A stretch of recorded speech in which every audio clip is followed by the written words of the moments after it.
beginners lang yung 30. Hindi, baka iputo ko ng malaki. Baka iputo ko ng 40. Pag baguhan ka sa baril ng tiksay, boss, hindi ka ba baril ng gano'n kalayo? Eh, hindi nga.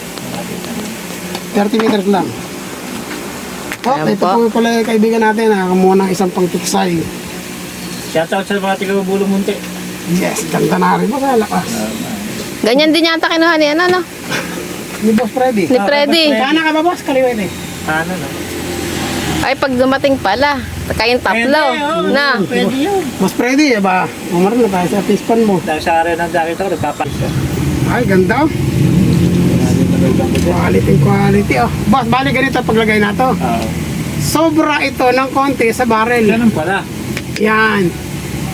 Para nakali. Tatalihan mo na lang to, bahala ka na, gusto mo yung tali. Dito ko na. Hindi, okay na, may kwento man yata eh. Talian mo pa rin. Nalagyan ko na ako. Sige. Oo, para hindi malaglag. Boss, ito yung hindi sumisira ng barrel. Ito nga, ito ko na. Ngayon, titingnan mo rin naman to kung diretso o hindi. Yan nga. Ito konti. Dahil ano naman yan, yan. Yan, diretso. Sarap. Marami kahit malalayo, pinuputukan ko. Kung makasikabahan, hindi siya.